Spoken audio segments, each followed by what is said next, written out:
Bismillah, alhamdulillah. Alhamdulillahi rabbil alamin. Wassalatu wassalamu ala ashrafil anbiya'i wal mursalin wa ala alihi wa ashabihi ajma'in.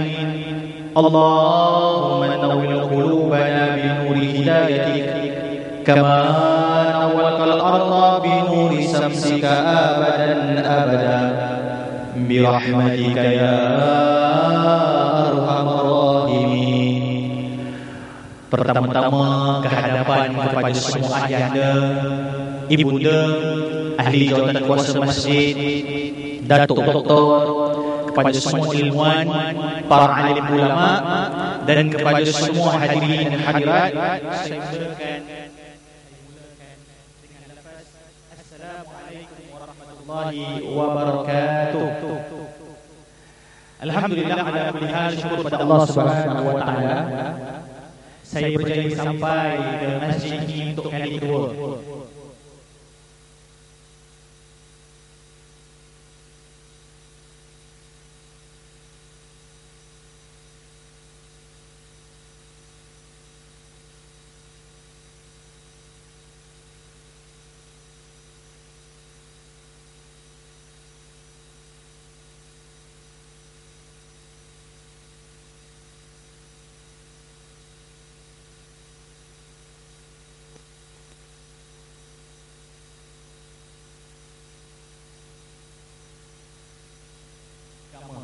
Orang lama ni muda baru bertatih.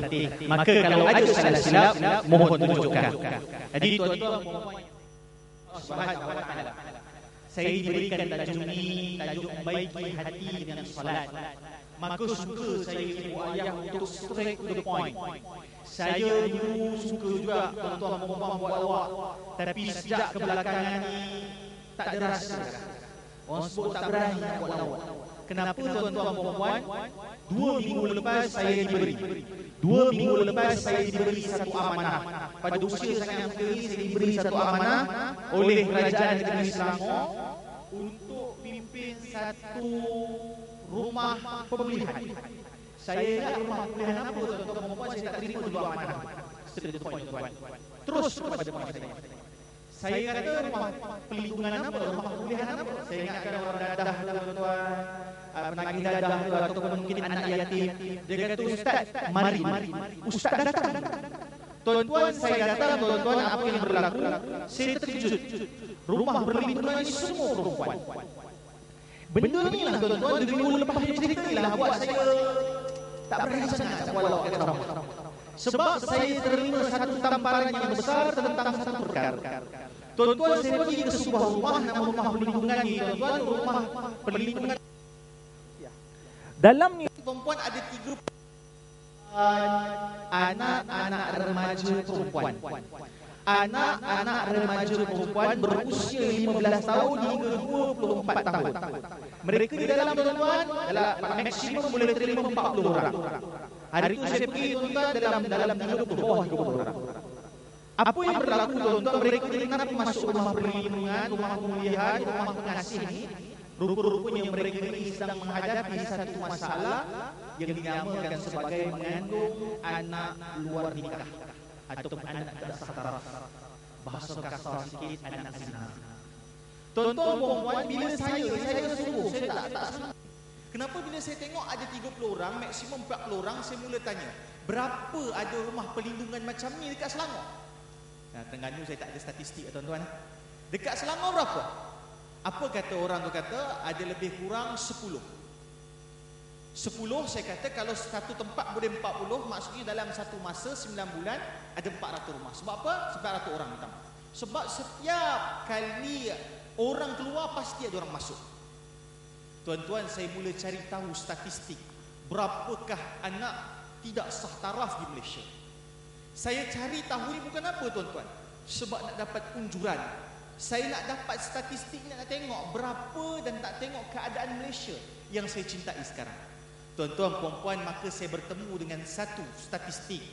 anak tidak sah taraf ataupun anak zina di Malaysia, Parlimen mengatakan tuan-tuan puan-puan, tahun 2005 sehingga tahun 2015 seramai 500,000 lebih. Allahu Akbar. Lebih tepat tuan-tuan, kalau tak silap saya 538,000. 500,000 tuan-tuan, setengah juta. Allahu Akbar. Saya pergi pada statistik yang lain tuan-tuan puan-puan, apa yang berlaku tuan-tuan, saya jumpa apa tuan-tuan, rupa-rupanya kes penceraian di Malaysia. Setiap 1 jam ni ceramah kita ibu-ibu ayah-ayah, setiap 1 jam 11 kes penceraian direkodkan. Allahu Akbar. Tuan-tuan puan-puan, kadar kes bunuh diri setiap 2 hari 1 kes bunuh diri direkodkan. Semua perkara-perkara ni tuan-tuan puan-puan, tukar mic. Hello. Okey sikit kah? Mana seksi lagi? Yang ni. Tuan-tuan, insya-Allah. Bismillah, alhamdulillah. Apa yang berlaku tuan-tuan puan? Saya bertemu dengan statistik ini merisaukan saya. Sebab apa? Saya muda lagi tuan-tuan. Baru ni dijemput pula tuan-tuan untuk bincang pasal TN50, Transformasi Nasional 2050. Maka nak apa tahun 2050? Saya tak nak apa tuan-tuan, melainkan statistik ni yang kita risaukan ni tuan-tuan. Kalau tadi anak tidak sah taraf ataupun anak luar nikah ni tuan-tuan, kalau 500,000, kalau kita convert kepada setiap tahun dan kita convert pada setiap hari, 1 jam tuan-tuan 200 lebih tuan-tuan anak luar nikah dilahirkan. Sejam kita forum ni tuan-tuan. Saya nak apa tuan-tuan, 20-50 statistik ni kurang tu je saya kata dekat Datuk Seri Zahid Hamidi. Maka apa yang kita perlu lakukan? Tuan-tuan, apa perlu kita lakukan selepas saya bentangkan semua masalah-masalah ni tuan-tuan puan-puan? Kita perlu kembali kepada solusi kita. Saya tuan-tuan kan kita buat camp. Saya santai sikit tuan-tuan, kita buat camp. Saya buat camp kan, kadang-kadang kita buat sekolah, budak-budak sekolah, buat camp budak-budak sekolah menengah, remaja. Mak bapak datang jumpa kami kan, jumpa ustaz-ustaz, Piu Rahmat, Piu Akram semualah. Mereka cakap apa pada kami? Ustaz, anak kami ni degil ustaz. Macam biasa tuan-tuan. Ustaz, anak makcik ni nakal ustaz. Basuh sikit ustaz. Tuan-tuan perempuan, kami pun tak tahu nak buat macam mana tuan-tuan perempuan. Sebab apa? Sebab benda ini, kuasa merubah ini bukan pada kami. Tapi ada satu kuasa merubah yang telah terbukti. Saya cakap pada mak ayah, ada satu benda yang boleh merubah anak-anak benda, tuan-tuan perempuan. Sebab 1400 tahun dahulu tuan-tuan perempuan, telah dibuktikan oleh seorang lelaki yang disahihkan oleh seorang bukan Islam. Idea dia, peribadi dia, karakter dia, lelaki ini telah disahihkan oleh seorang yang bukan Islam, nama Michael H. Hart. Tuan-tuan kena kenal siapa Michael H. Hart. Michael H. Hart ni penulis buku tuan-tuan. Tuan-tuan tak percaya muka saya tuan-tuan, ataupun macam ragu-ragu sikit, tuan-tuan boleh tanya Al-Fadil, Al-Alamah, Al-Syekh, Google tuan-tuan. Google tuan-tuan, tuan-tuan type apa? 100 most influent person. Michael H. Hart tulis buku tuan-tuan, 100 manusia paling berpengaruh atas muka bumi. Dia tulis 100 tuan-tuan, dia senaraikan 1,000, 10,000, dia buat short list lah tuan-tuan. Dia potong, tinggal 100 manusia paling hebat. Saya dapat cerita daripada kawan saya yang dia tengok biografi Michael H. Hart ni.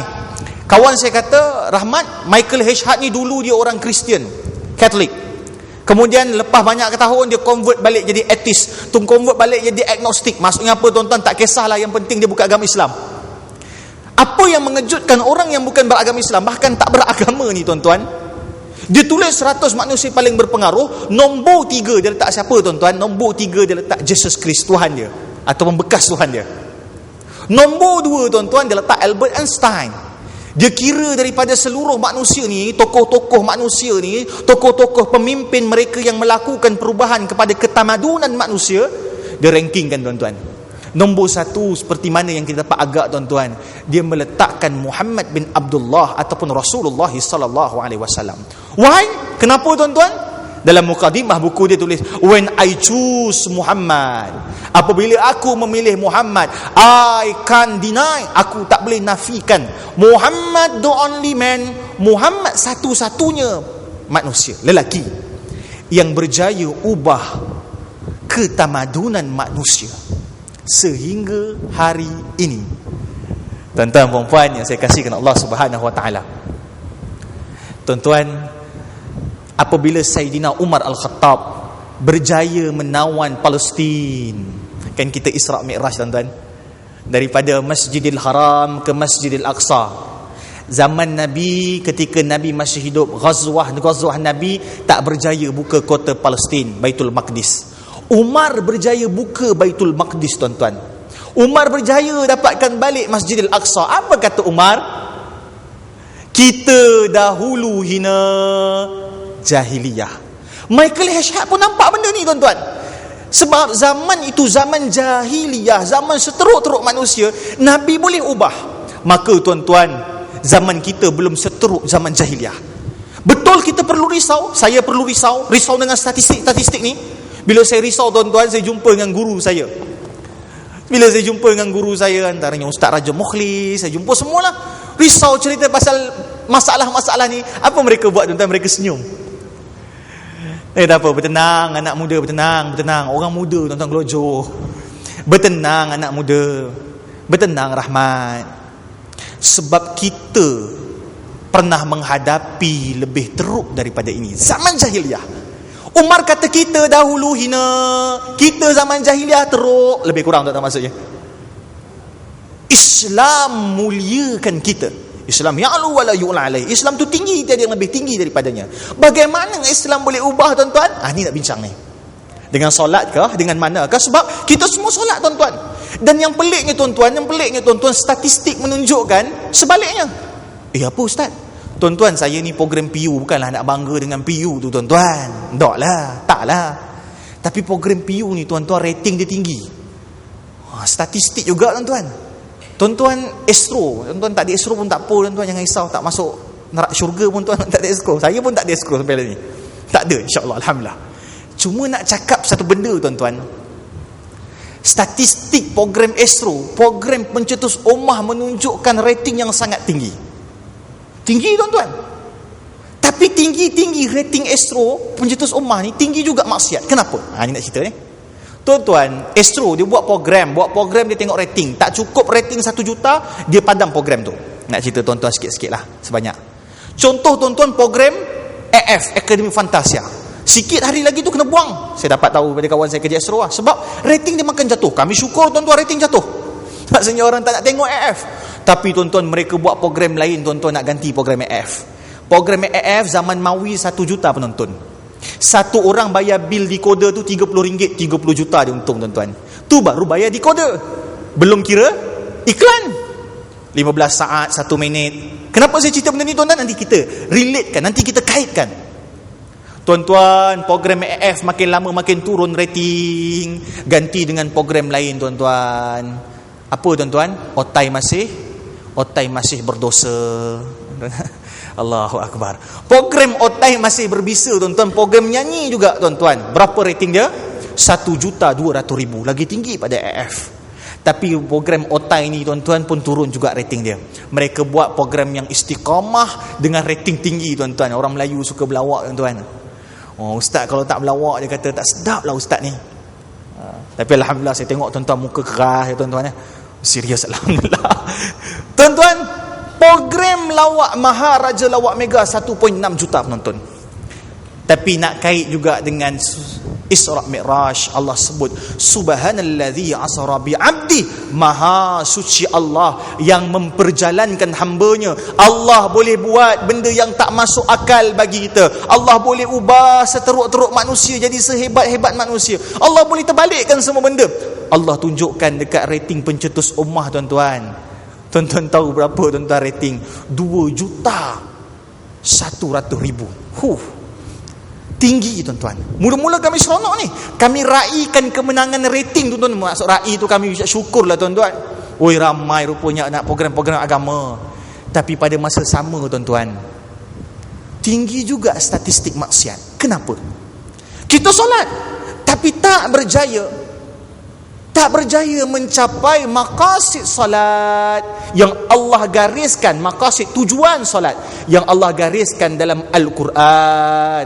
Wa aqimus salah, dan dirikanlah salat.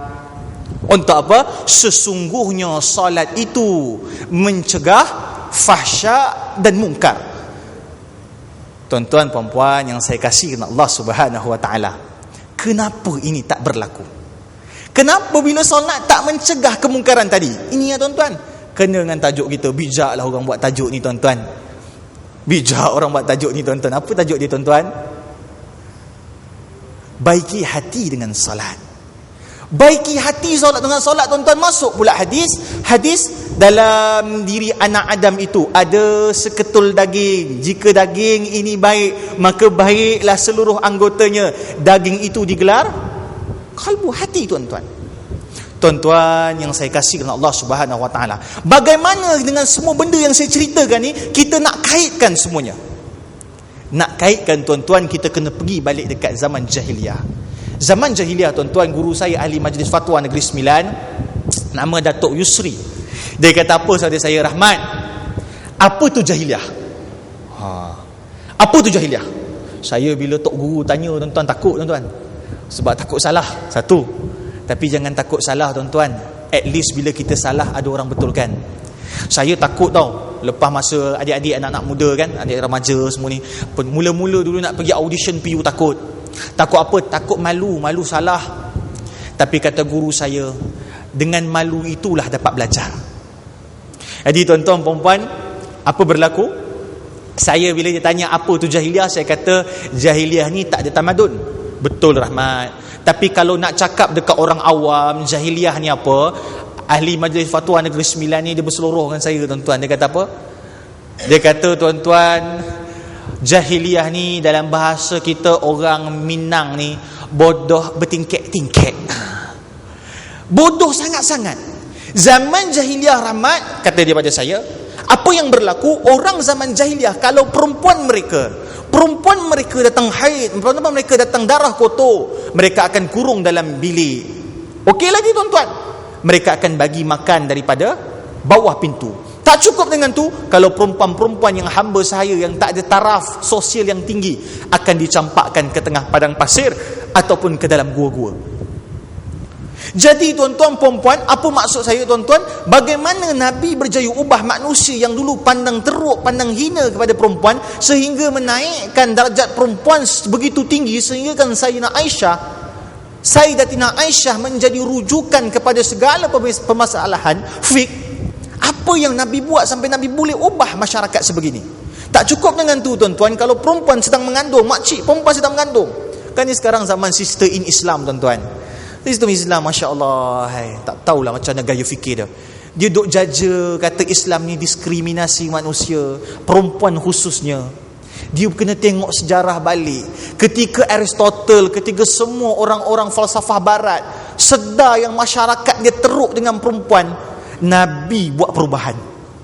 Tuan-tuan, ibu-ibu sekalian, perempuan zaman tu kalau mengandung lalu depan lelaki jahiliah akan bertaruh ke atas perempuan tu. Mereka akan cakap apa? Jom teka, anak dalam kandungan tu anak lelaki ataupun anak perempuan. Maka berlakulah pertaruhan anak lelaki ataupun anak perempuan. Bagaimana mereka nak tahu anak tu anak lelaki ataupun anak perempuan? Mereka tangkap wanita tu dan belah perutnya. Na'udzubillahi min zalik. Belum sampai kita ke zaman itu. Tapi tuan-tuan, belum sampai zaman tu pun tuan-tuan, kadar keguguran tak apa, menggugurkan bayi sangat tinggi tuan-tuan. Belum cerita masuk buang bayi dekat dalam tandas, lubang tandas. Maka sebelum teruknya masyarakat seperti jahiliah, apa solusi yang Nabi masukkan dalam diri para sahabat? Yang Nabi masukkan dalam diri para sahabat dan masyarakat seluruhnya ketika itu, zaman jahiliah, Nabi berjaya ubah masyarakat yang teruk jahiliah menjadi mulia. Yang ketika turun dengan Parsi, mereka tak nak jajah tanah Arab Hijaz. Tanah Arab Hijaz tuan-tuan, Rom dengan Parsi tak nak ambil. Rom dengan Parsi ni kuasa besar dunia dulu. Mereka berebut-rebut meluaskan empayar, tapi tak ada yang nak ambil tanah Hijaz. Kenapa? Sebab mereka risau kejahilan, kebobrokan, kerosakan Arab jahiliah tu masuk dalam tamadun mereka. Satu tamadun yang lemah, yang dianggap hina, tiba-tiba bangkit berjaya menumbangkan Rom dan Parsi. Persoalannya apa? Kita solat macam para sahabat, puasa macam para sahabat, sambut Maulidur Rasul, sambut Isra' Mi'raj, cuti lagi Isra' Mi'raj. Yang bezanya apa tuan-tuan? Baru nak pergi point tuan-tuan. Tadi mukadimah je nah. Sebabnya kita tak hadirkan rasa. Tuan-tuan, guru saya sebut ada dua jenis iman. Ada dua jenis iman. Iman pertama iman tahu, iman kedua adalah iman rasa. Solat kita pun ada dua, solat tahu dengan solat rasa. Puasa kita pun ada dua, puasa tahu dengan puasa rasa. Ustaz, bagi mudah lah Ustaz. Rahmat, Piu Rahmat, bagi mudah, jangan falsafah banyak sangat. Baik tuan-tuan, nak bagi mudah fahamkan kita apa tu iman tahu, apa tu iman rasa, saya nak bawa satu kisah yang masyhur. Satu kisah yang tuan-tuan mungkin dah pernah dengar tuan-tuan, tapi tak ada masalah untuk kita ulang-ulang untuk hadirkan rasa. Sebab kita dah pernah dengar cerita ni, tapi hanya tahu dekat otak tuan-tuan, ke akal. Rasa dengan hati.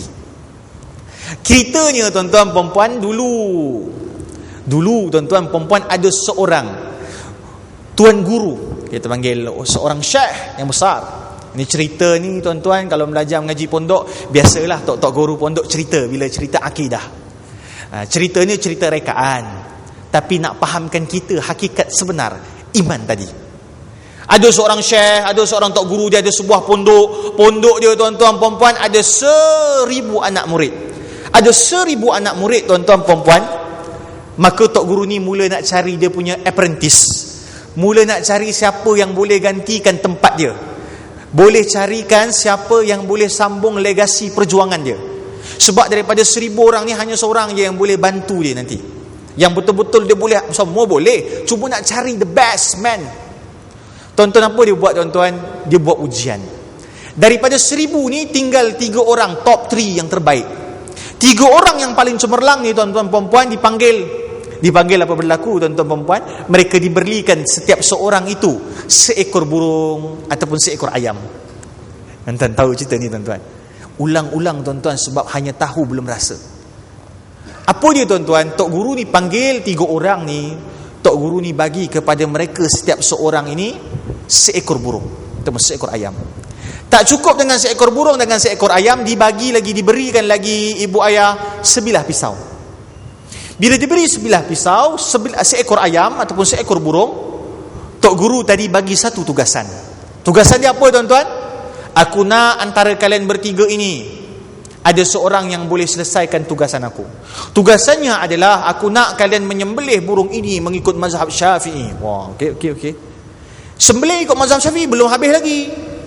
Aku nak tengok antara kalian bertiga ini siapa yang paling kreatif, yang berfikir di luar kotak, ataupun bahasa kita sekarang kebat, kemahiran berfikir aras tinggi. Bagaimana? Aku nak tengok antara kalian bertiga ni siapa yang ada kreativiti dengan cari tempat yang paling sunyi dan sepi. Hanya engkau dan burung itu bersendiri, tiada yang memerhati, dan tempat itu mestilah menunjukkan intelektual kamu. Wah. Tuan-tuan perempuan, cakap pasal sembelihan tuan-tuan, kami kadang-kadang buat camp kan, kita buat practical sembelihan ayam. Kalau boleh ni cadanglah sambil-sambil ni kan. Budak-budak muda tuan-tuan bukan suka sangat dengan ceramah. Ni jujurlah kan. Saya pun dulu tuan-tuan masa saya 15 tahun kan, saya alhamdulillah duduk KL. Bukan nak kata negeri lain tak bagus, cuma ambil pengajaran. Orang masjid-masjid KL ni tuan-tuan, dia orang ke depan sikit bab ni, bab engagement dengan student, dengan pelajar. Jadi dulu saya umur 15 tuan-tuan, kami dijemput datang ke masjid bukan dengan ceramah tuan-tuan. Dia panggil lah Dr. Zahazan, dia panggil lah semasa tu siapa lagi tu, Datuk Dr. Fajilah Kamsah. Orang tak main tuan-tuan. Tapi bila dia buat poster, dia kata apa? Masjid kata menjemput 30 orang remaja memanjat Gunung Ledang. Saya sampai tuan-tuan. Dekat Gunung Ledang tu lah dah panjat, belajar ambil wuduk dengan satu botol air. Tu suka budak-budak tuan-tuan. Belajar masak, nasi hangus. Jadi kita buat camp, kita suruh budak-budak ni sembelih tuan-tuan ayam. Macam-macam. Banyak yang jadi bangkai. Ayam-ayam yang jadi bangkai ni tuan-tuan jangan risau tuan-tuan. Kalau betul menjadi bangkai, kita boleh hadiahkan kepada kawan kita yang not yet Muslim, non-Muslim. Saya belajar dengan Brother Syakirit, jangan panggil not yet, jangan panggil non-Muslim, panggil not yet Muslim. Tapi depan dia panggil tak apalah, panggil nama Muslim lah. Cuma pada kita nak mereka ni Islam, not yet Muslim. Kita bagi bersihkanlah dulu kan, dah sembelih tu. Apa berlaku tuan-tuan? Sebab modul ni berlaku bila kami buat ni berdasarkan kisah ini. Dan juga bila kami dapat laporan ada sebuah kilang ayam ni yang sembelih ayam dekat Selangor, masuk harian Metro yang bekalkan ayam dekat Pasar Borong Selayang 1000 ekor satu hari. Rupa-rupanya tuan-tuan diambush oleh Jais. Ayam-ayam yang disembelih ataupun yang dibekalkan dekat Pasar Borong Selayang, ayam-ayam dia tidak mendapati piawaian syariah. Tu sejak tu kami buat tuan-tuan, buat makan ni kan.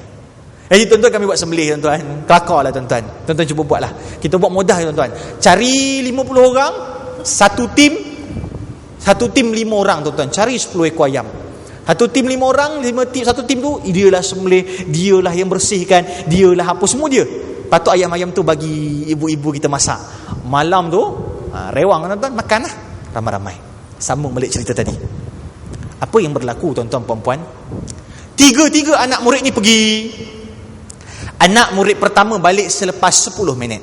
Cepat. Tok guru kata, engkau sembelih kat mana? Mengapa begitu cepat? Apa kata anak murid yang pertama? Wahai guruku, kepantasan itu menunjukkan aku ini orang yang bijak. Menyelesaikan tugasan dengan cepat tu tanda ciri-ciri aku ni bijak. Bagus. Kau sembelih kat mana? Wahai guruku, aku sembelih di tempat yang sunyi dan sepi. Hanya aku dan burung itu bersendiri. Tiada yang memerhati dan tempat itu menunjukkan intelektual aku. Aku sembelih tuan guru. Aku sembelih dalam bilikmu. Dia sembelih balik dalam bilik tuan guru tuan-tuan. Tuan guru kata, apa? Kenapa engkau sembelih dalam bilik aku? Wahai guruku, aku sembelih di tempat yang tak ada manusia terfikir untuk menyembelih. Dan tempat ini tempat yang paling bahaya. Aku belajar dalam The Art of War Sun Tzu. Ini saya tambah tuan-tuan. Tok guru saya tak cerita macam ni lah. The Art of War Sun Tzu. Tempat yang paling bahaya adalah tempat yang paling selamat. Tuan-tuan, terkejut tuan-tuan. Apa yang terkejut? Sebelum saya sambung cerita ni, saya ada 2 handphone tuan-tuan. Satu handphone saya yang orang tahu tu Piu Rahmat. Satu lagi orang tak tahu tuan-tuan. Nak jadikan cerita, nombor yang orang tak tahu tu termasuk saya pula tuan-tuan. Saya nombor lagi satu orang tak tahu nombor Piu Rahmat tu, saya letak gambar kakak saya. Saya sayang kakak saya. Nak jadi cerita tuan-tuan, mungkin sebab gambar perempuan, dia masuk dalam grup tak apa-apa tuan-tuan. Masuk grup tak apa-apa. Rupa-rupanya tuan-tuan memang betul. Bahaya yang kita risau ni berada dekat handphone tuan-tuan. Sebab pedophile, tuan-tuan tahu pedophile? Pemangsa-pemangsa, perogol-perogol kanak-kanak. Mereka mencari mangsa tuan-tuan. Saya bila masuk dalam grup ni, ya Allah, hai tuan-tuan, pelik-pelik tuan-tuan. Sampailah bila saya saja kan, nak kata menipu tu pun piak lah tuan-tuan. Saya kata saya sekolah menengah tingkatan 3 saja tuan-tuan. Masuk dalam grup tu, oh berapa ramai PM tuan-tuan. Allahu Akbar. Tempat yang paling bahaya adalah tempat yang paling selamat tuan-tuan. Tempat yang paling selamat adalah tempat paling bahaya. Tuan-tuan, puan-puan, hati-hati tuan-tuan, kita risau. Bahaya-bahaya itu sebenarnya dekat dengan tempat kita ataupun dekat dengan sekeliling kita. Saya sambung. Tok guru kata, engkau sembelih dalam bilik aku. Engkau bijak tapi belum tentu baik. Bijak tapi belum tentu baik. Anak murid kedua datang selepas 2 jam tuan-tuan puan-puan. Apa yang berlaku selepas 2 jam? Anak murid yang pertama datang balik. Tok guru kata, engkau sembelih kat mana? Wahai guruku, aku sembelih burung ini, aku sembelih dalam kubur. Dalam kubur tuan-tuan. Tok guru kata, kenapa engkau pilih dalam kubur? Tok guru, mana ada orang sembelih ayam dalam kubur. Aku ni berfikir di luar kotak tuan-tuan. Ni bukan fikir luar kotak tuan-tuan. Ni dia buat kotak dia sendiri tuan-tuan. Tuan-tuan, Tok Imam, Tuan Haji sekalian, pedulikan 2 orang yang pertama tadi. Sebab 2 orang yang pertama tadi bijak tapi tidak baik. Kita nak orang bijak, kita nak tuan-tuan. Tapi bijak tanpa baik melahirkan kemudaratan daripada segi kejahatan. Nanti saya ulas. Ibu-ibu, ayah-ayah sekalian, perhalusi anak murid nombor 3. Anak murid nombor 3 tidak balik-balik selepas 3 hari. Tidak balik-balik selepas seminggu. Tidak balik-balik selepas sebulan. Tidak balik-balik selepas 40 hari. Selepas 40 hari, wahai ibu dan ayah, Tok guru tadi nampak ada seorang pemuda dekat pagar sekolah mereka, pagar mahat mereka, pagar pondok mereka. Hampir semua orang tidak cam inilah anak murid nombor 3 sebab badannya telah berubah, fizikalnya telah berubah. Badannya kurus kering, mukanya cengkung, matanya lebam. Bila makin dekat anak muda tadi, sah ini anak muda yang ketiga ataupun anak murid yang ketiga. Kenapa? Dekat lengan lelaki tadi, dekat lengan remaja tadi, ada seekor burung ataupun ayam yang telah diberikan dalam keadaan hidup. Dalam keadaan hidup. Tok guru pun tuan-tuan kesal. Saya yang cakap kesal. Tok guru tadi tanya kepada anak murid yang ketiga, kenapa tak sembelih lagi burung ni? Kenapa tak sembelih lagi ayam ni? Susah sangat ke nak sembelih? Susah sangat ke nak cari tempat untuk kau selesaikan tugasan ni? Apa jawab anak murid ni? Wahai guruku, amat mudah bagiku untuk menyembelih burung ini, tapi sukar bagiku untuk mencari tempat menyembelih burung ini. Telah aku pergi ke lautan, turun ke daratan, panjat gunung yang tinggi, turun lembah yang rendah, masuk ke kota, keluar ke desa, tapi tiadalah aku temui tempat untuk menyembelih burung ini. Barangkali tuan-tuan dah ada dekat akal tuan-tuan, dah tahu jawapan. Tapi saya ulang, ia hanya tahu belum rasa. Ia hanya tahu belum rasa. Kenapa tuan-tuan? Tok guru kata, takkanlah kau tak jumpa anak murid pertama sembelih dalam bilik aku, anak murid kedua sembelih dalam kubur. Takkanlah kau tak jumpa, wahai guruku. Sehinggalah satu malam aku temui sebuah hutan yang berpuaka. Dalam hutan itu ada sebuah gua yang gelap gelita, tiada cahaya bulan purnama. Aku masuk dalam keadaan meraba-raba. Aku masukkan dengan lafaz Bismillahirrahmanirrahim, kerana orang kampung mengatakan siapa yang memasuki gua ini tidak pernah keluar hidup-hidup. Tatkala gelapnya malam, aku sendiri tidak melihat tanganku sendiri. Aku keluarkan pisau belatiku apabila aku mahu menyembelih burung ini. Ketika itu aku mula merasai sekali lagi dan berkali-kali, tidak pernah aku bersendiri, kerana malaikat Raqib dan Atid sentiasa berdamping denganku. Dan tidak pernahlah aku tidak diawasi, kerana Allah itu maha melihat. Tuan-tuan, kisah ini kita tahu tuan-tuan. Tapi kita macam anak murid pertama dengan anak murid kedua. Tok guru panggil anak murid pertama dengan kedua. Tok guru tanya, tahu tak Allah maha melihat? Tahu. Rasa? Belum tentu. Saya cakap pasal diri saya tuan-tuan. Kenapa saya cakap pasal diri saya tuan-tuan? Sebab saya pun sama tuan-tuan. Ada hari kita rasa, ada hari kita hanya tahu, tapi tak mengapa. Sebab memang iman itu naik turun. Yang kita perlu usahakan untuk kita meninggal dalam keadaan iman kita, iman rasa. Ada seorang makcik saya ada buat kuliah muslimat kan. Sebenarnya makcik-makcik kita kat belakang tu banyak soalan, tapi dia segan.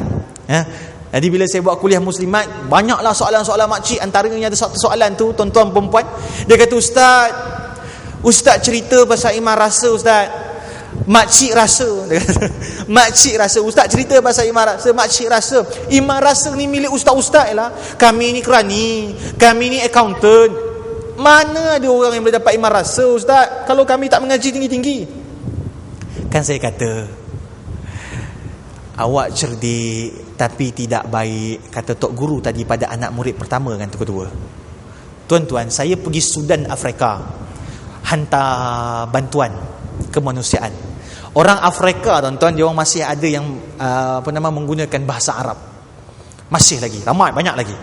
Saya pergi Sudan tuan-tuan, saya sampai sana tuan-tuan dengan kawan saya kan. Arab saya tak bagus sangat lah, tapi boleh lah.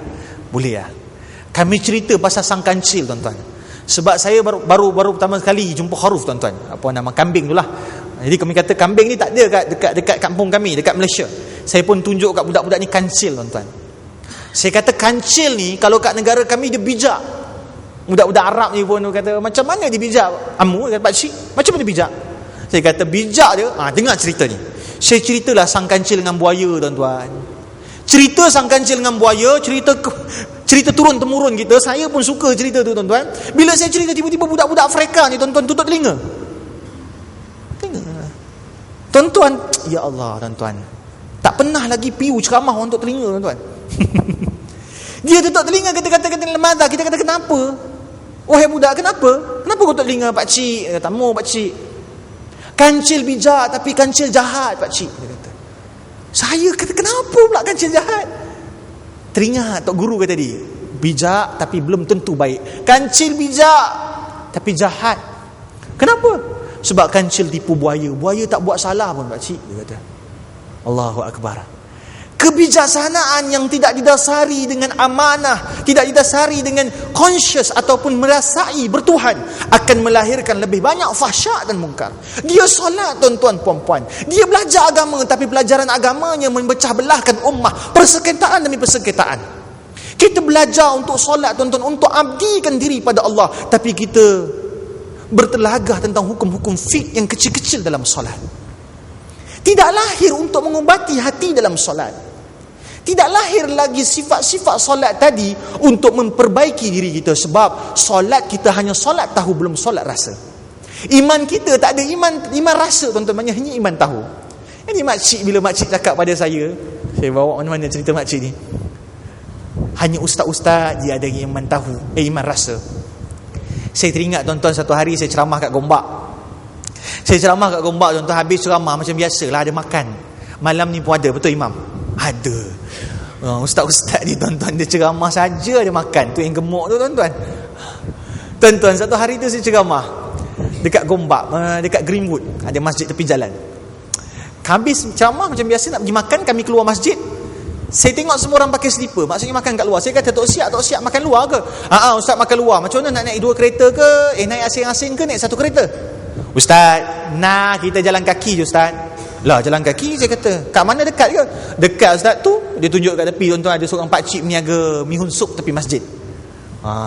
Tuan-tuan, kalau boleh buat karnival kan, baru orang datang, peniaga pula kita suruh orang solat. Ni semua usul dakwah lah.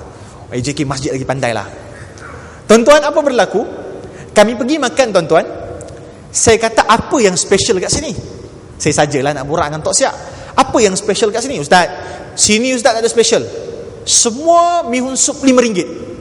Dia tak ada mihun sup yang daging lebih ke special, tak ada. Memang RM5 punya mihun sup. Tuan-tuan, apa yang menarik tuan-tuan? Menariknya, bila saya tanya apa yang special, dia jawab tak ada special. Jadi saya kata, jadi kenapa kita pilih sini? Saja nak borak. Ustaz, yang specialnya pada pakcik tu. Pakcik ni Ustaz, dia meniaga sekitar Gombak, Selayang, masjid ke masjid, dengan izin lah. Kalau masjid tak izin, jangan paksa tuan-tuan. Dia adalah maslahah dia. Masjid, ikut masjid. Apa kata Tok Siap tadi? Hebatnya pakcik ni Ustaz, dah 15 tahun dia meniaga mihun sup. Tapi sengaja dia meniaga masjid ke masjid sebab dia nak jaga solat di awal waktu. Allahu Akbar. Belum habis tuan-tuan kehebatan ni. Belum habis. Tuan-tuan dengar dulu cerita ni. Allahu Akbar. Kami pun makan, saya pun kagum dengan pakcik ni tuan-tuan. 15 tahun istiqamah solat berjemaah awal waktu. Malu saya. Tak cukup malu tuan-tuan. Ada malu yang kedua untuk saya. Bila saya nampak pakcik ni, orang beli RM5 je semua. Dia pandai lah pakcik ni, dia macam iPhone lah. iPhone kan mana keluar, jenama brand lain ataupun dia punya model lain, dia iPhone je. 1, 2, 3, 4, 5, 6, 7. Dia kena tuan-tuan. Samsung kan banyak, Samsung ni, Samsung tu, Samsung ni. Orang pening tuan-tuan nak fikir. Jadi dia satu specialize. Tuan-tuan, apa pakcik ni buat? Setiap kali orang bayar RM5, saya perasan tuan-tuan, dia ambil contoh duit tu RM5, duit hijau, duit yang sekeping tu, dia akan pecahkan, dia akan masuk dalam posh bag dia, dalam beg sandang dia tu, dia keluarkan duit RM1, dia pecahkan. Kalau tak, dia akan kumpul RM5 tu 3 keping, baru dia masuk bawah meja. Bawah meja dia tuan-tuan, saya pun itulah busy body, minta maaf lah, ginilah budak-budak, curiosity. Rupanya bawah meja dia ada 3 balang. Balang yang penutup merah tu, balang kuih. Bukan tapuai dek, tapuai mahal. Yang penutup merah tu. Cakap pasal tapuai, teringat mak saya kan, masya-Allah. 2 minggu tak balik rumah dah macam ni lah, ya Allah. Saya baiklah call setiap hari, alhamdulillah. Tapuai, teringat mak ke apa dik? Dia seorang ni, dia senyum kat saya. Dulu abang kalau ceramah dik, tuan-tuan perempuan ceramah pula, pergi sekolah, tertinggal tapuai kat rumah, kat sekolah, sanggup patah balik tuan-tuan. Tak bergaduh dengan mak. Insya-Allah. Tuan-tuan, 3 balang bawah meja tu.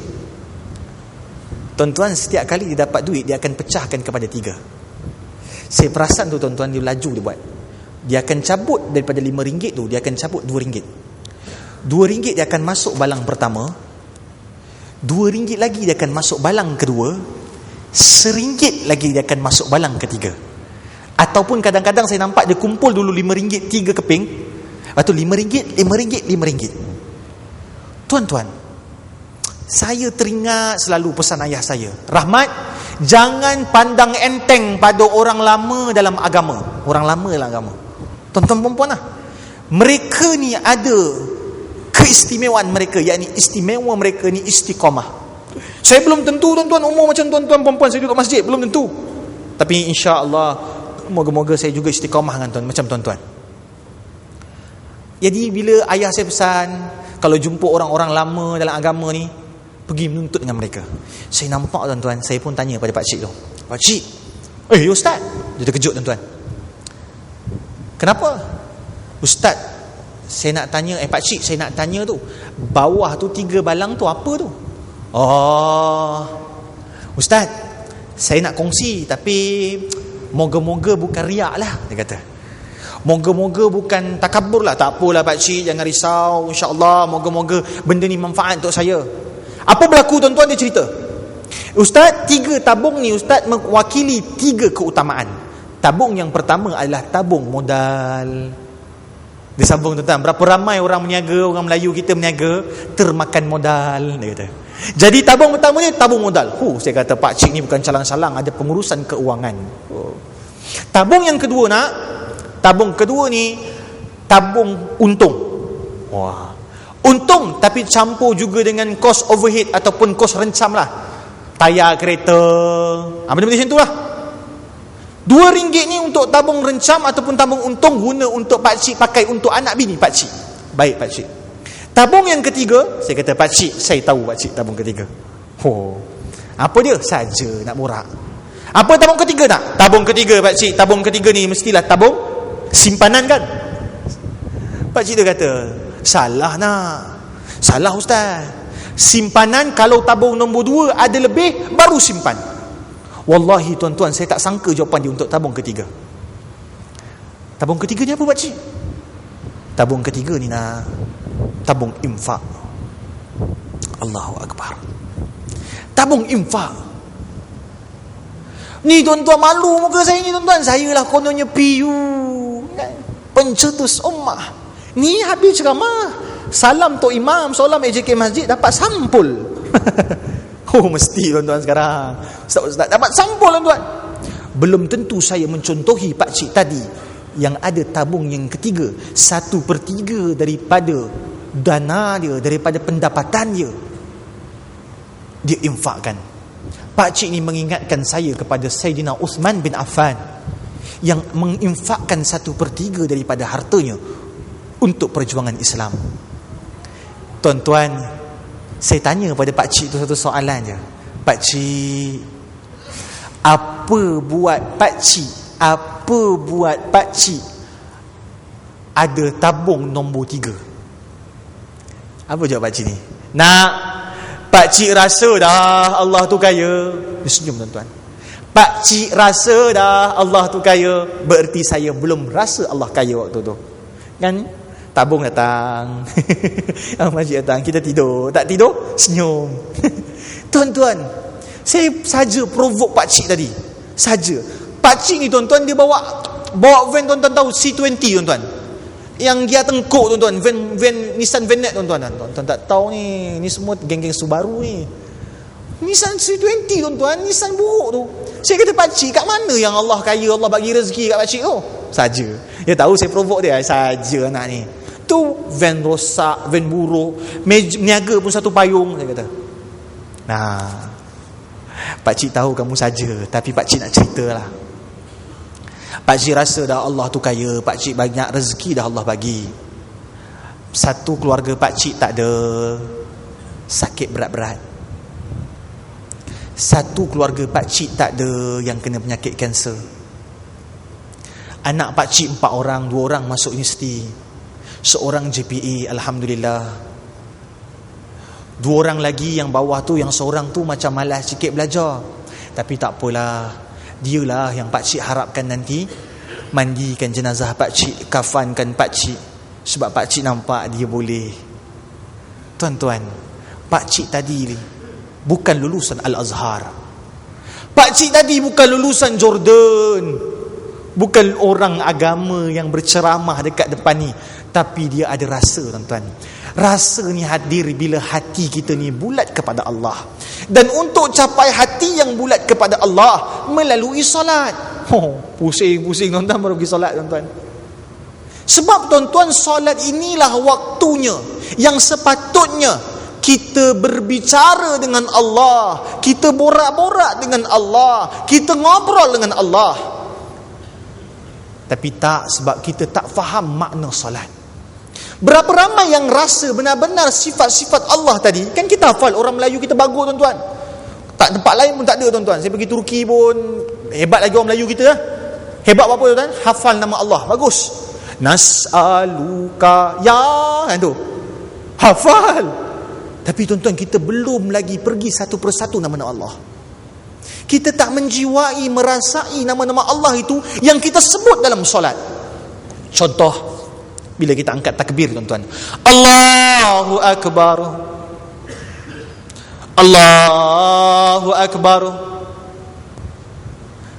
Ada seorang syekh, tuan-tuan, dia ni kerja kontraktor. Syekh-syekh dahulu, tuan-tuan, mereka ni, tuan-tuan, antaranya Imam Ahmad bin Hanbal, mereka tak cari duit, tak pergi cari pendapatan, tak cari duit makan dengan ceramah. Ni teguran untuk saya lah, tapi tak salah pun. Balik kita cerita pasal hati kita. Ulama dulu, tuan-tuan, mereka cari pendapatan lain. Bukan apa, takut konflik of interest. Contoh lah, malam ni saya dah janji dah dekat masjid ni, dah janji dah melalui Abang Azrani saya tu. Terima kasih Abang Azrani, ya, insya-Allah. Dah janji dah kat sini. Tiba-tiba saya dapat jemputan mana-mana, lagi bayaran lagi mahal. Konflik of interest menjadikan pendapatan, maka saya akan bagi alasan, minta maaf lah tak dapat datang sini. Contoh, ada seorang ulama dulu, dia ni kerja apa, tuan-tuan, kontraktor. Dan sampai sekarang ada seorang muhaddis nama Maulana Husin, tuan-tuan. Maulana Husin ni, tuan-tuan, kerja dia tebar roti canai pagi, tuan-tuan. Dapat duit makan, tuan-tuan, cukup untuk buat semua kehidupan di atas muka bumi ni. Malam dia mengajar. Anak-anak murid dia, tuan-tuan, dah jadi orang besar dah dalam jabatan kerajaan, dah jadi orang besar dah dalam jabatan agama Islam. Anak murid dia semua datang jumpa Syekh, jumpa Maulana Husin. Maulana Husin, ya Syekh, berhentilah roti canai. Fokuslah mengaji, fokuslah mengajar. Biar kami semua ambil manfaat pada engkau. Barulah Maulana tu nak berhenti, tuan-tuan. Tapi Maulana tu letak satu syarat. Jangan membuatkan aku rasa serba salah untuk menegur kalian. Tak ada apa masalah Maulana Husin. Sebab apa? Dia sekarang dijaga oleh anak murid dia. Tuan-tuan, ada seorang syekh dulu, tuan-tuan, dia kerja di kontraktor ikat batu. Nak jadikan cerita. Apa dia, tuan-tuan? Sedang dia asyik siapkan bata yang terakhir untuk row dia ataupun untuk ikat batu dia yang terakhir. Azan berkumandang, tuan-tuan. Allahu Akbar, Allahu Akbar, Allah Maha Besar, Allah Maha Besar. Jujur kita tahu maksud dia, tuan-tuan, betul? Tapi kita tak rasa macam syekh tadi. Syekh tu pun lepaskan batu yang terakhir, tuan-tuan. Dia pergi solat. Ada seorang anak murid ini cerdik. Dia kata, kenapa Syekh tak selesaikan batu yang terakhir tu? Sebab aku belajar hadis yang Nabi suruh makan dulu. Kan kalau makan ada hidang, makan dulu baru solat. Kalau makan ada hidang dan dalam keadaan lapar, tuan-tuan, janganlah tiba-tiba situ nak solat, situ nak makan. Salah lah. Maksudnya memang tengah lapar, tiba-tiba makan datang. Takut tak khusyuk dalam solat, makan dulu. Maka kenapa tok guru kita tak selesaikan batu terakhir dia pergi? Bila jumpa Syekh tu, tuan-tuan, Syekh tu jawab apa?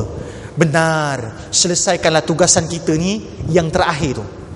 Yang terakhir tu supaya tak bawa dalam solat. Tapi itu untuk orang awam.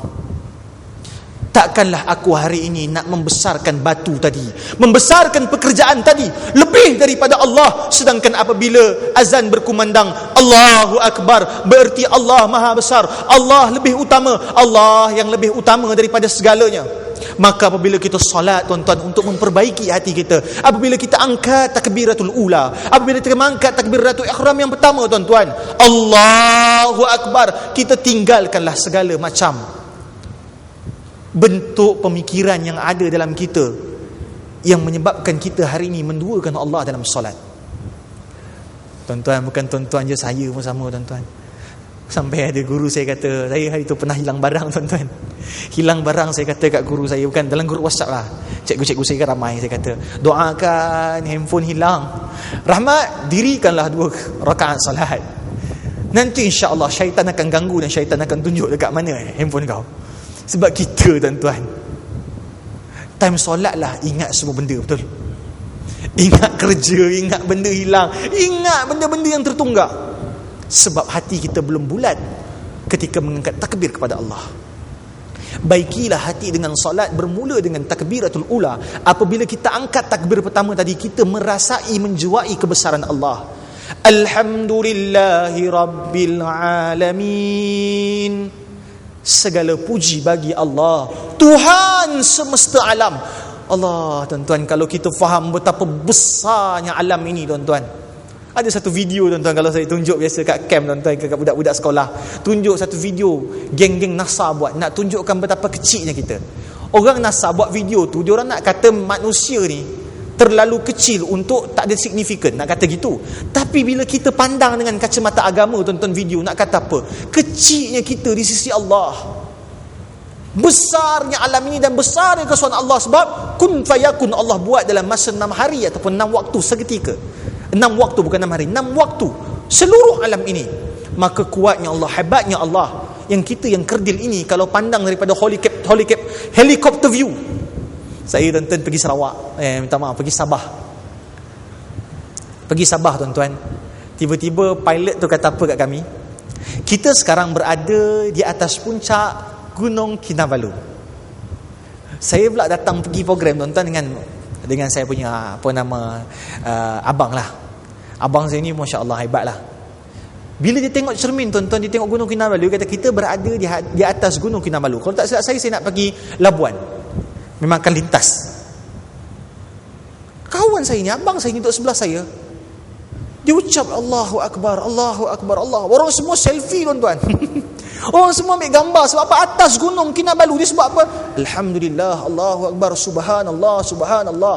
Saya kata, diamlah, tuan-tuan. Turun flight baru saya tanya, bang, kenapa bang? Abang gayat ke? Bang takut ke? Dah. Kalaulah Gunung Kinabalu yang besar tadi, bila ke atas nampak kecil, apalah kita ni nilai daripada Allah, yang kita ni lebih kecil berbanding Gunung Kinabalu. Mengapalah kita kadang-kadang rasa besar diri kita? Mengapalah kadang-kadang kita rasa ujub tentang kewujudan diri kita? Maka bila angkat takbir, tuan-tuan, puan-puan, rasailah kelemahan diri kita berbanding kekuasaan Allah. Bila pergi satu-satu, tuan-tuan, insya-Allah tuan-tuan boleh minta IJK masjid buat klinik solat ke. Fahami setiap maksud Al-Fatihah tu pun akan buat kita muhasabah, tuan-tuan. Muhasabah. Iyyaka na'budu wa iyyaka nasta'in. Hanya kepada Allah kita minta. Hanya kepada Allah, hanya saja kepada Allah, tuan-tuan. Berarti kita letakkan pergantungan yang tinggi pada Allah. Apa sahaja masalah atas muka bumi ini yang sedang kita hadapi, la tahzan innallaha ma'ana. Jangan sedih, tuan-tuan. Doa dan doa, jangan langgan valet doa. Tuan-tuan, walaupun banyak duit jangan langgan valet doa, tuan-tuan. Tuan-tuan, saya risau, tuan-tuan, valet doa. Sebab apa? Kawan saya mengajar dekat Shah Alam Section 9, kalau tak salah saya. Rupanya pengasas valet doa tu ada mengajar sekali dengan dia. Cerdik, tuan-tuan, belajar agama cerdik. Cerdik tapi tidak baik. Dia guna manipulasikan, eksploitasi agama seikut semahu dia. Itu kita tak nak. Wa qala rabbukum ud'uni astajib lakum. Allah berfirman, Allah berkata, doalah, mintalah, akan aku kabulkan. Pernah tak kita yakin dengan hati kita dalam solat? Doa-doa kita dalam solat, permintaan kita di luar solat, selepas solat, kita minta dengan sungguh-sungguh yang Allah akan makbulkan. Tuan-tuan, sikit lagi boleh, tuan-tuan? Boleh nah? Boleh lagi ke? Semua muka ketat je. Memang biasa macam ni ke? Imam semua memang jenis ketat macam ni lah? Ke sebab saya yang ketat, tuan-tuan? Minta maaf lah, tuan-tuan. Tuan-tuan kenal lah seorang artis Ijam Madison? Tuan-tuan, saya kalau ceramah, saya akan bagi tahu mak saya macam tadi lah. Saya kata, mak, doakan Doakan hari ini abang ceramah contoh dengan Hiliza Hilmi. Mak saya kata insya-Allah. Ma doakan hari ini dengan Samsul Gaugau. Okey insya-Allah. Mama doakan dengan sekian-sekian. Semua mak saya kata insya-Allah dengan Iwan Syahman ke dangdut tu insya-Allah insya-Allah. Tapi hari tu saya kata kat mama saya, mama doakan hari ini ceramah dengan Ijam Medicine. Mak saya kata Ijam kirim salam. Oh. Mak saya pun kenal Ijam tuan-tuan. Kalau tuan-tuan tak kenal Ijam, maksudnya zaman muda-muda tuan-tuan orang baik-baik ah. Ijam dia penyanyi tuan-tuan. Allah Akbar, hebat dia tuan-tuan penyanyi. Dia buat album tuan-tuan, bukan album, buat konsert.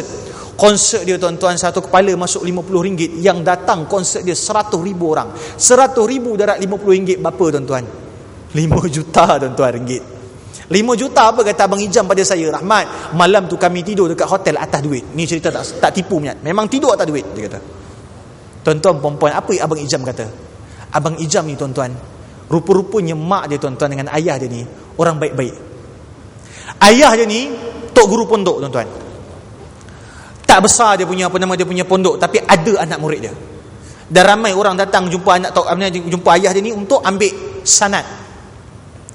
Apa berlaku tuan-tuan perempuan? Ayah dengan mak dia didik dia dengan kasih sayang. Abang Ijam cerita pada saya dan cerita pada tuan-tuan perempuan yang datang malam tu. Maksudnya sanad dia ni tuan-tuan, cerita ni mutawatir lah, sahih lah, hasan.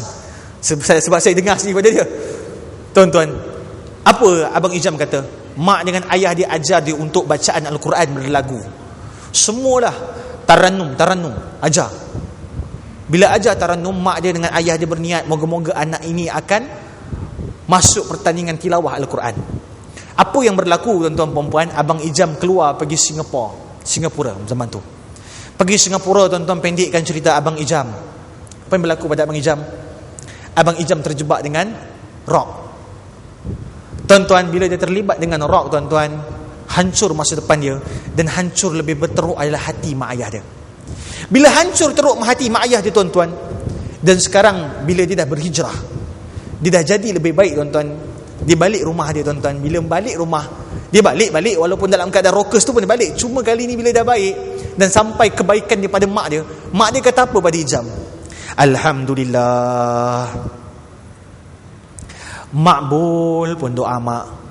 30 tahun mak doa untuk engkau jadi baik, makbul pun sekarang. Tuan-tuan perempuan, mak dia tak pernah putus asa. Sebab mak dia tahu bahawa Allah itu akan memperkenankan segala permintaan hambanya. Entah kita ni pun baik sebab doa arwah mak kita. Cuma kita tak datang rasa dalam bertuhan. Tuan-tuan, sebagai penutup,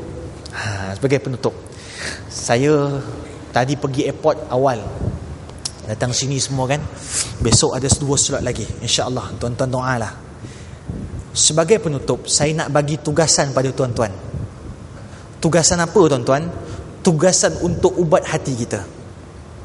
Ubat hati tuan-tuan ada 3 yang saya nak bagi pada tuan-tuan. Sebab bila saya balik nanti, at least tuan-tuan ada homework yang tuan-tuan akan buat, yang saya akan dapat pahala.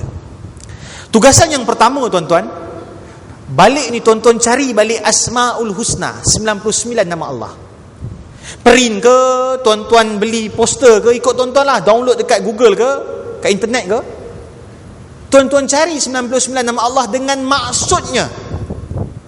Dan tuan-tuan rasakan nama-nama Allah itu, dan cari dalam solat nama-nama Allah tadi. Contoh tuan-tuan, kawan saya doktor tuan-tuan, dia sekarang sedang houseman. Belum doktor lagi lah, tengah praktikal. Houseman. Doktor houseman ni tuan-tuan penat lah. Dia kata kat saya dia penat. Dia houseman dekat hospital Selayang. Apa yang berlaku makcik pakcik? Tuan-tuan, satu hari dia duduk dekat meja doktor tu, dia tengok dekat bilik ICU, tong oksigen tengah ganti tong oksigen. Bila tengah ganti tong oksigen, dia ingat lagi waktu dalam lebih kurang lunch hour. 2 hari kemudian dia duduk lagi kat situ, dia tengok tong oksigen tu ditukar. Kawan saya kata, Rahmat, berarti 1 tong oksigen tahan 2 hari. Dia kata saya, baik tuan-tuan, saya suka bercerita, tuan-tuan dengar lah tuan-tuan. 1 tong oksigen tahan 2 hari. Bila tahan 2 hari, berarti apa Rahmat? Aku kena cari tahu berapa harga 1 tong oksigen. Saya lupa tuan-tuan, dia cerita kat saya berapa tong oksigen satu harga. Lebih kurang tuan-tuan, mahal. Saya lebih kurang 1,000 jugalah. Satu tong oksigen Rahmat sekian harga, aku bahagikan dengan 48 jam. Bererti 1 jam aku nak tahu berapa harga oksigen. Rahmat, hari ni aku dapat satu benda Rahmat.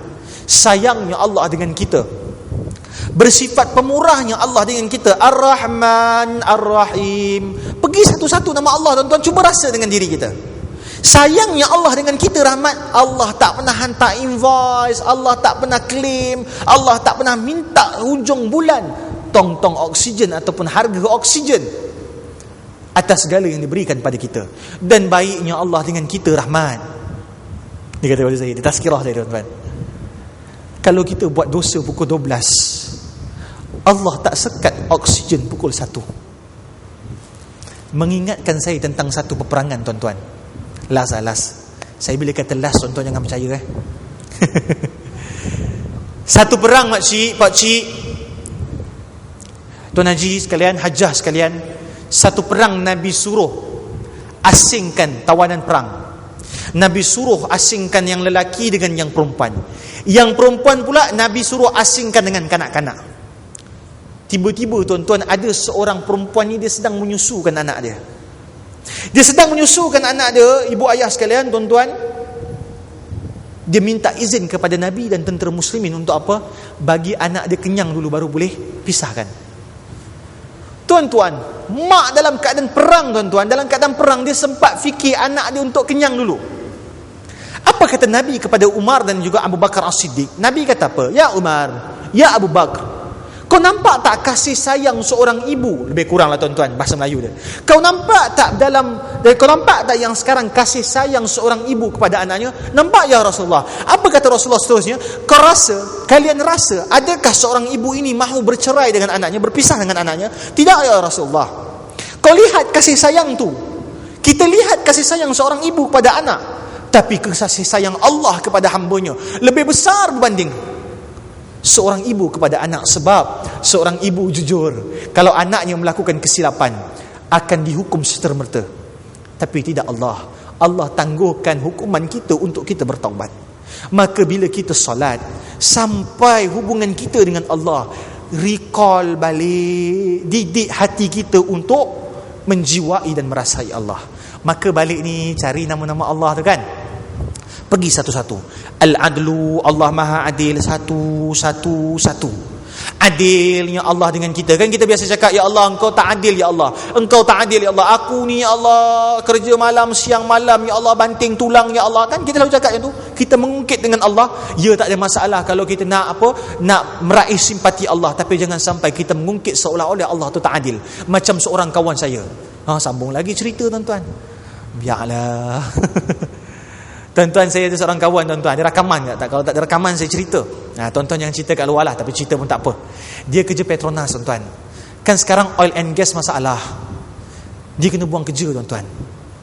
Gaji dia tinggi tuan-tuan, 10,000. Saya rahsiakan lah berapa gaji dia. 10,000 tuan-tuan. Bila kena buang kerja tuan-tuan, dia kata, Rahmat, aku seolah-olah rasa Allah ni tak adil. Sedangkan nama Allah Al-Adlu, Allah Maha Adil. Kenapa kau cakap macam tu? Saya kata, aku ni sejak sekolah Rahmat, belajar rajin-rajin. Aku sejak universiti, aku tak pernah buat benda-benda yang pelik. Aku belajar untuk apa? Untuk dapat pekerjaan yang baik. Sekarang aku kena buang kerja, kena pula oil and gas tengah teruk. Aku pergi, kena buang Petronas, nak masuk Shell tak boleh. Aku rasa tak adil Allah. Tapi Rahmat, aku tarik balik kata-kata aku. Kenapa? Disebabkan Allah ni buat aku kena buang kerja Rahmat, aku mula meniaga. Rahmat, sekarang aku meniaga Rahmat. Tahu nama apa tuan-tuan? Pomade je tuan-tuan. Saya sebutlah nama brand dia, Hipster Pomade tuan-tuan. Kalau tuan-tuan tahu, dekat highway tu ada satu billboard besar, siap pegang. Tuan-tuan, sekarang untung syarikat dia juta tuan-tuan. Adil Allah dengan kita tuan-tuan, ikut kebijaksanaan Allah. Allah tahu Rahmat kalau kaya takut jadi Qarun, kekal macam ni lah Rahmat. Adil Allah dengan dia, seorang ni kaya jadi Abdul Rahman bin Auf. Syukur.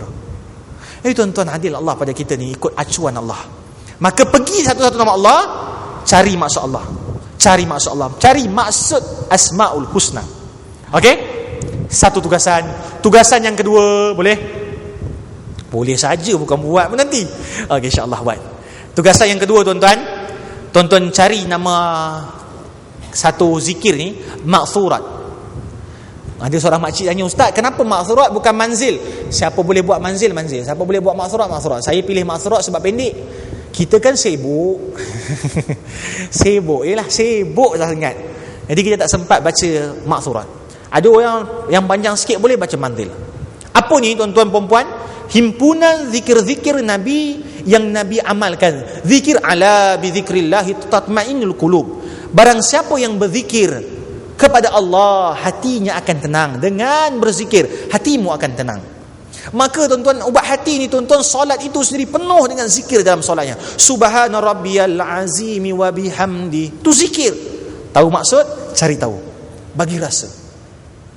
Subhana rabbiyal a'la wa bihamdi. Tingginya Allah. Sujud kita letakkan anggota yang sentiasa dekat atas, letak dekat bawah lantai, menghinakan diri kita sebab kita berhadapan dengan orang ataupun satu kuasa, entiti yang sangat mulia.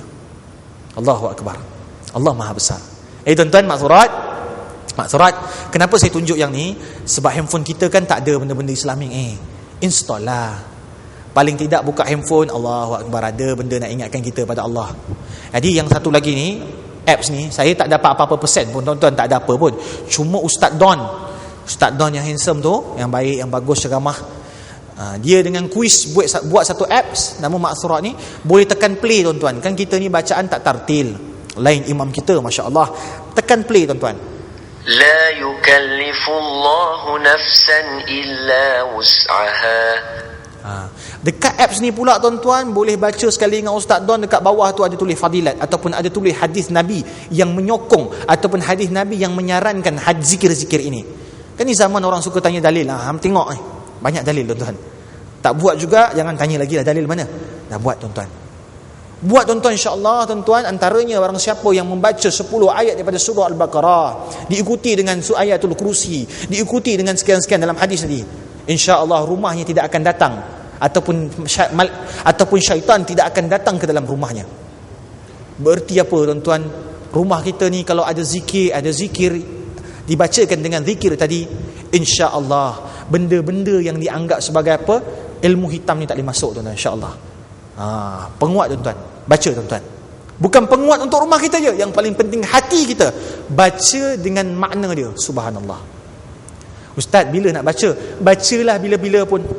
Baca satu dulu, kemudian kejap lagi baca nombor 2, baca nombor 3 pun boleh. Tapi yang terbaik lepas subuh dengan lepas asar. Kenapa?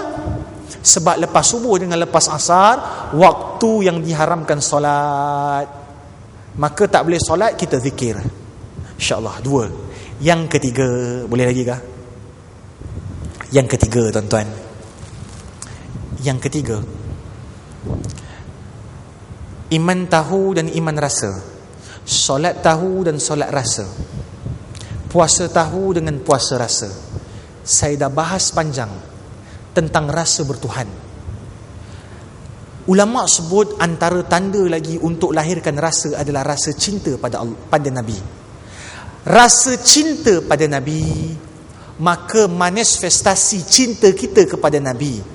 Dah 2 saya pergi zikir dengan Asmaul Husna. Yang ketiga, kalau boleh setiap hari Isnin puasa, dan niat puasa kita hari Isnin kerana mencontohi sunnah Nabi yang Nabi berpuasa pada hari Isnin, kerana Nabi bersyukur pada Allah hari Isnin, hari yang dilahirkan Nabi SAW.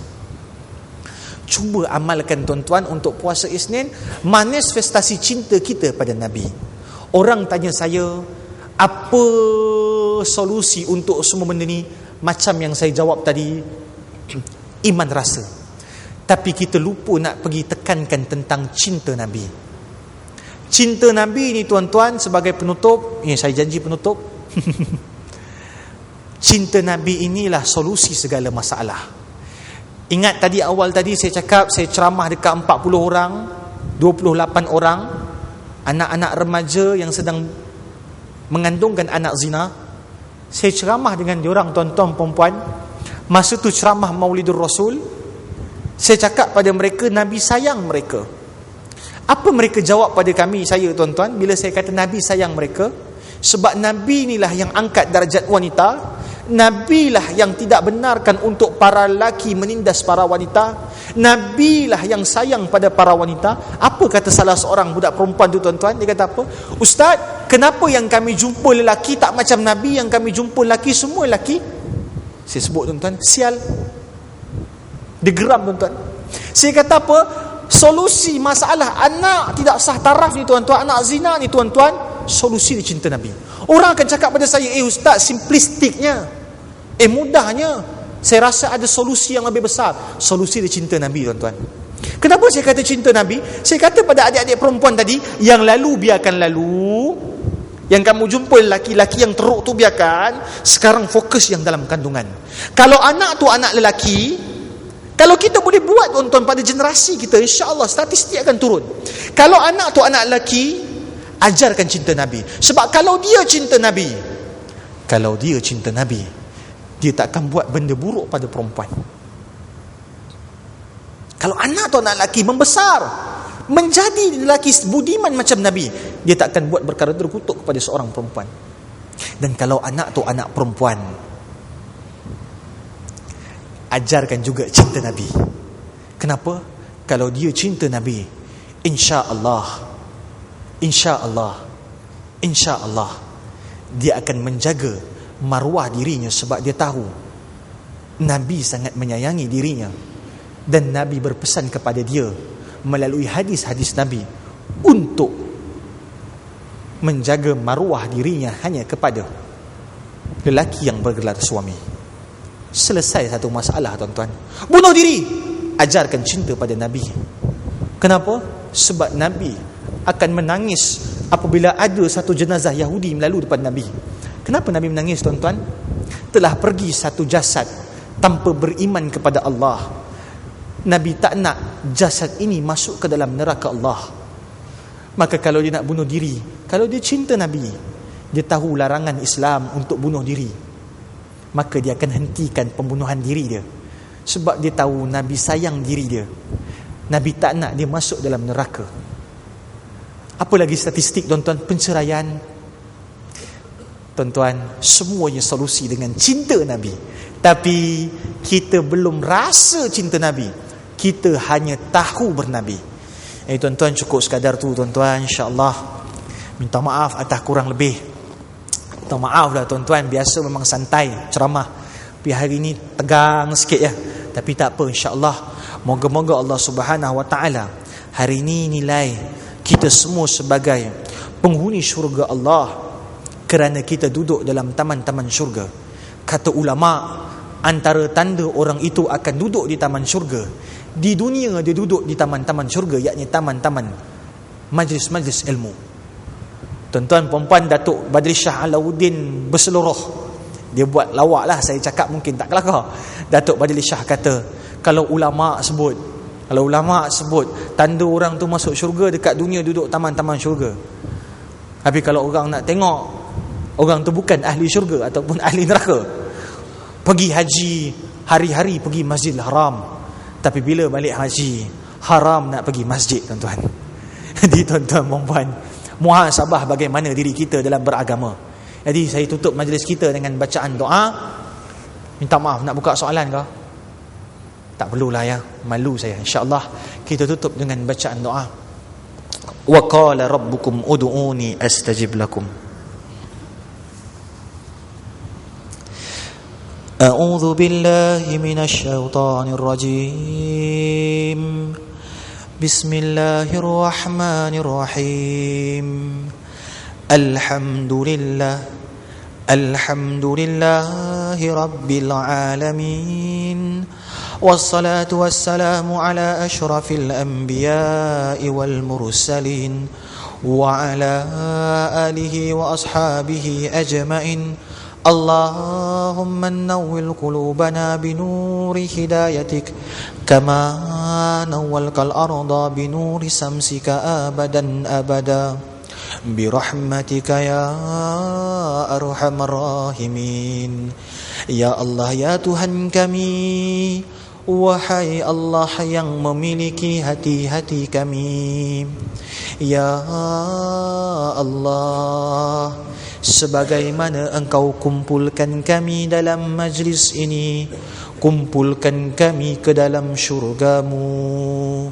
Sebagaimana Engkau kumpulkan kami pada malam ini, kumpulkan kami di telaga Kautsar dan minum daripada tangan Nabi sallallahu alaihi wasallam. Sebagaimana Engkau kumpulkan kami ya Allah pada majlis ilmu ini, kumpulkan kami di mahsyar bersama dengan orang yang saleh dan salihah di belakang panji Nabi sallallahu alaihi wasallam.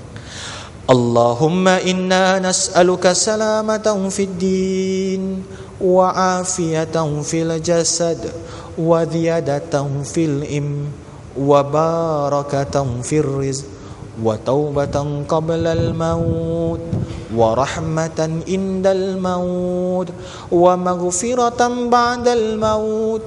Allahumma hawwinna alaina fi sakaratil maut wan najata minan nar wal afwa indal hisab. Ya Allah, pandanglah kami dengan kasih sayang-Mu, masukkan kami, ahli keluarga kami, orang yang kami cintai dan kasihi, seluruh muslimin dan muslimat ke dalam syurga-Mu. Haramkan kami daripada azab neraka-Mu. Rabbuna Rabbus samawati wal ard, Rabbana atina fid dunya hasanah wa fil akhirati hasanatan wa qina adzaban nar wa qina adzaban nar wa qina adzaban nar. Sallallahu ala sayyidina Muhammad walhamdulillahi rabbil alamin. Taqabbalallahu minna wa minkum.